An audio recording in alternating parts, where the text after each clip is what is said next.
Vou trazer agora uma reportagem especial para você. Pode vir para cá, pode vir para frente da TV, para você acompanhar essa reportagem que o William Bittar preparou, que tem novidade.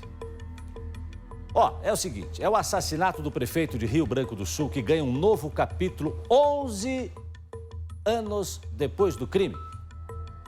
Um novo depoimento e novas informações podem revelar de uma vez por todas quem são os verdadeiros envolvidos no crime que chocou o município.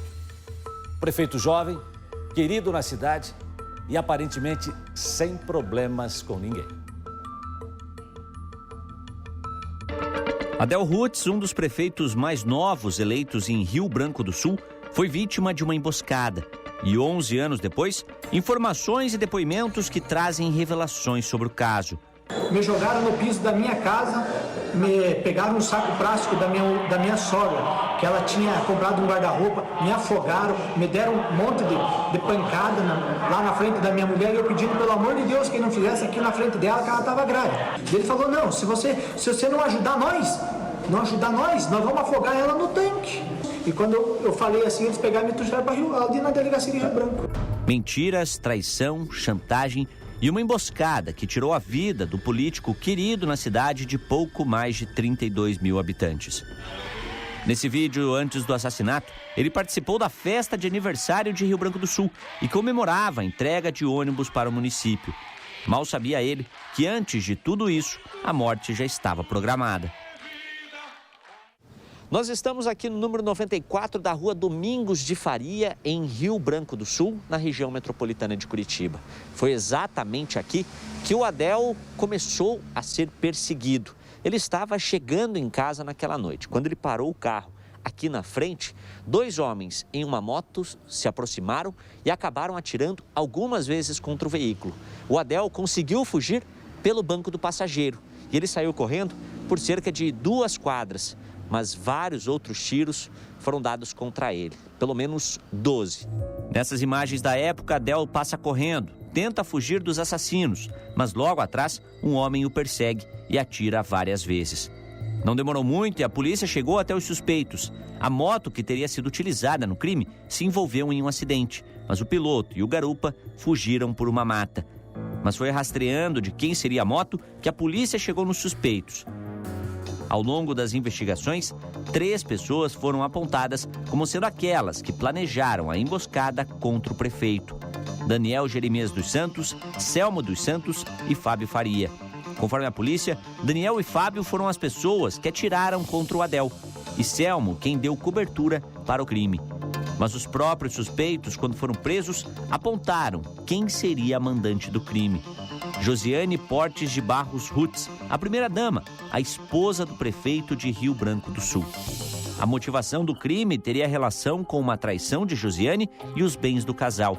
Para isso, ela teria oferecido 25 mil reais para Daniel cometer o crime, sendo que 15 mil ele recebeu antecipadamente.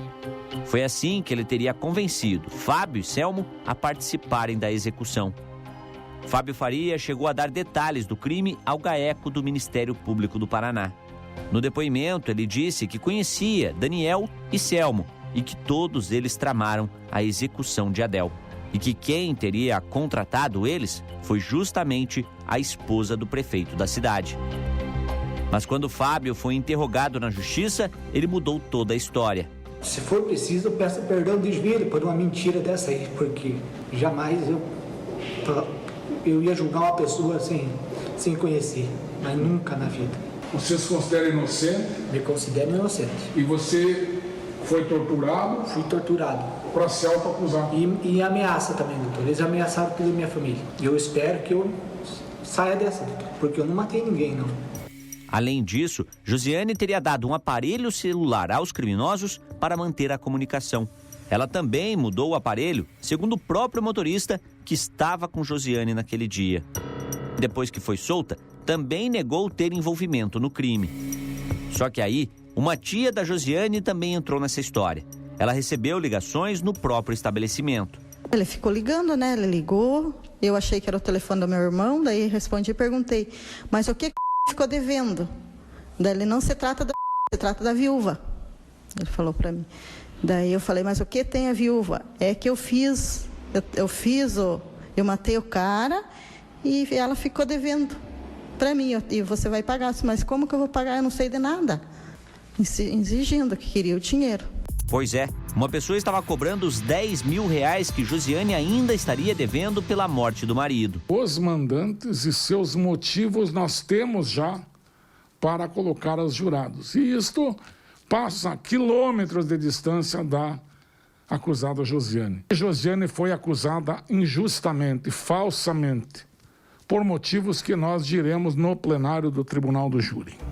Selmo foi absolvido. Não foi você? Você não participou de nada? E Josiane e Fábio devem ser levados a julgamento, mas não em Rio Branco do Sul, já que por lá a família dela teria ameaçado os próprios jurados para votarem pela inocência. O caso ainda não está encerrado, já que a morte de Adel em 2010 repercute até hoje.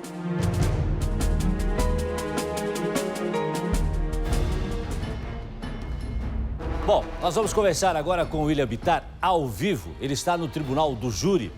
Esse julgamento deve ser longo, né? Será que já começou? Boa tarde para você. Seja bem-vindo, William. Boa tarde, Jasson. Boa tarde a todos que acompanham o Balanço Geral. Já começou assim. Então, escolhendo ali os jurados, né, Jasson? É importante a gente lembrar disso. Esse júri só está acontecendo aqui em Curitiba porque, segundo o próprio Ministério Público, a família da Josiane acabou ameaçando vários jurados da cidade, sabiam a lista dos jurados que poderiam ser escolhidos para o julgamento lá em 2017 e, por isso, houve essa transferência aqui para Curitiba, até para que a família não tivesse oportunidade de também acabar acuando, de certa forma, esses jurados. Outra informação importante, Jasson, o Fábio Faria, que também deve ser julgado hoje, ele não vai aparecer no Tribunal do Júri. Isso porque ele tem um mandado de prisão. Informação que a gente conseguiu aqui. Ele tem um mandado de prisão por um outro crime cometido, talvez em Rio Branco do Sul, não falaram aqui o município, e por isso ele não vai aparecer aqui no julgamento dele. Porque se ele aparecer, a polícia mesmo pega ele aqui e mantém ele preso, porque ele tem um mandado de prisão expedido pela Justiça. Quem já chegou por aqui foi a Josiane, junto com os advogados. E o que a gente percebeu aqui do lado de fora, Jasson, é que muitos familiares da Josiane acabaram vindo até aqui também para acabar acompanhar, na verdade, esse júri que deve ir até tarde da noite, mesmo que o Fábio não esteja presente. O Fábio que alegou que foi torturado, mas o Ministério Público tem certeza de que não, porque ele deu detalhes riquíssimos de como teria sido cometido o crime naquela época e como a Josiane teria chamado essas pessoas para cometer esse crime. A moto roubada, por exemplo, não foi roubada um pouco antes do crime. Esse crime já estava premeditado lá atrás. A moto foi roubada ainda em novembro de 2009. A gente está aqui acompanhando o julgamento, todos já chegaram por aqui, estão escolhendo os jurados que vão participar desse julgamento para a gente saber se a Josiane, 11 anos depois, pode ser acusada pelo mando do assassinato do próprio marido. Até porque, fora essa linha de investigação, não existiu outra, porque, segundo as investigações, ele não tinha nenhuma rixa, não tinha briga com ninguém, muito menos por ser o político da cidade e teria um bom relacionamento com várias pessoas. A única situação que traria a morte para ele foi uma suposta traição cometida pela Josiane, que ele ficou sabendo que iria se separar e os bens do casal não seriam divididos da forma que ela queria. Essas são as informações que a gente tem aqui do Tribunal do Júri e a gente segue acompanhando esse julgamento 11 anos depois, Jasson. A gente sabe que a gente parte numa investigação de homicídio da pessoa que faleceu, das relações dela. Então, verificado que outras relações conturbadas ele não tinha apenas com essa mulher, outras informações que vieram e um inquérito policial é um conjunto de provas, né? Só uma palavra sozinha fica desparcerada, não faz essa soma. Então é necessário que a gente tenha o conjunto de provas, o que vai ser apresentado hoje, né? Temos 2 réus, não sabemos quantas testemunhas para serem ouvidas, mas esse júri talvez chegue até a data de amanhã, né, Jasson? Pois é, essa é a pergunta que eu ia fazer para o William Bittar, se aí conversando com os advogados, enfim, se já há uma expectativa de quanto tempo deve durar esse júri aí que já começou, né, Bittar? Exatamente, eles estão ali na fase de escolha dos jurados, mas tem uma outra informação que surgiu agora há pouco, Jasso, porque os advogados de defesa da Josiane querem anular esse julgamento. Eles querem que esse julgamento não aconteça. Eles entraram com um pedido para a própria Justiça. A Justiça, pelo menos até esse momento, não teria se posicionado com relação a esse cancelamento, porque, segundo a defesa, o Ministério Público acabou, dentro do prazo, colocando mais 1000 folhas com novas provas que incriminariam a Josiane, e a defesa não teria a possibilidade de analisar todo esse conjunto ali de folhas que o Ministério Público acabou incluindo no processo e queriam a anulação. Foi feito esse pedido anteriormente para o juiz e que não tem resposta, e pode acontecer, inclusive, da defesa tentar, com o juiz aqui do Tribunal do Júri, fazer o cancelamento desse julgamento. Mas o que a gente sabe, por enquanto, é que vão ser escolhidos ali os jurados e, mesmo assim, a defesa vai tentar anular esse julgamento, pelo menos para ter mais um prazo. O problema é que esse caso já se arrasta